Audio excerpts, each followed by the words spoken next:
Louise Hay from BeHealing.com. I want to share with you something that I've learned about empaths and empathy, being an empath myself, and seeing the light side of it and the dark side of it in myself and also in my customers too. And so there's something, if you're an empath or you're around empaths, there's something that you need to know about that and how it comes about. So imagine you're growing up in the jungle, right? And you've got tigers, scary tigers all around you.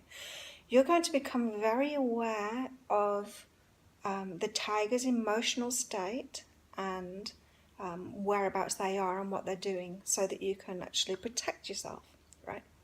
And so empaths have this same thing going on. They come from backgrounds where there's been scary tigers around them.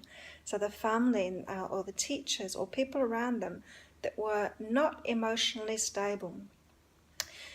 Therefore, in order to protect themselves, as an empath you have to be, or as a child, you have to be hypersensitive to what's going on in someone else's emotions. So if you've got an abuser or a narcissist or anything like that in the house with you when you're a child, you're going to become very aware of their emotional state and what's going on with them so that you can protect yourself with them.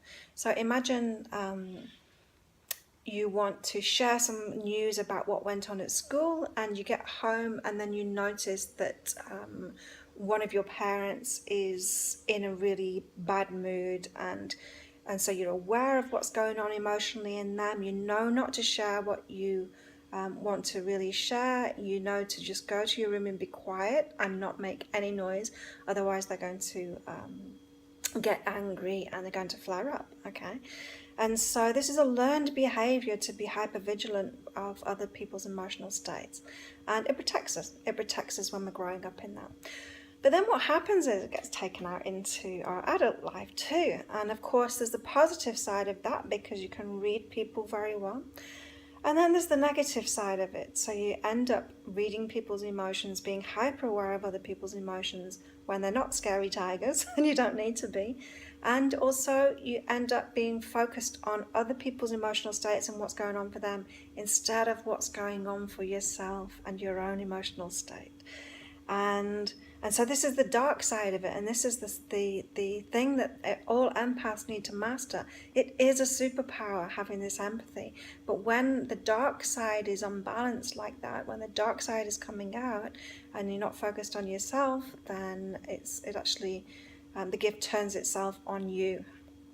And so it's not good for you. It's not good for yourself because you're not following your own guidance. If you're not feeling your own emotions, if you're not focused on what's going on for you, if you're just focused on what's going on for everyone else, you're going to continuously try and get happy by controlling your external circumstances and other people. And so if you are around empaths, you might notice this behavior too. You might notice that they're kind of draining because they're focused on you, and then it might be surprised that they're focused on you. It's like, why are you thinking that I'm thinking that? Or why are you thinking that I'm feeling that? Why aren't you focused on yourself? And it can kind of get really annoying when you've got an empath around you that's focusing on you instead of focusing on them, often incorrectly too, because of course you can't really read other people's emotions. You can do it as a protective measure, have a look at someone, feel their energy, feel what they're like, in case you need to protect yourself. But beyond that, it's not useful. It's not useful at all.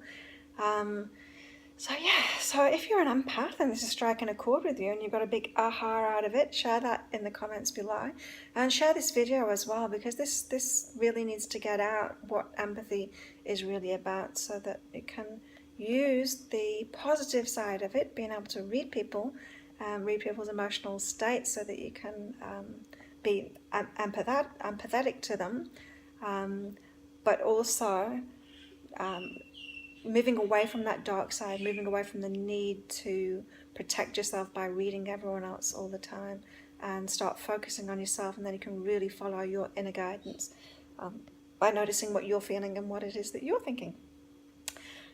So thank you. If you want some help with this, then come along to BeHealing.com. I'd love to help you out. Bye.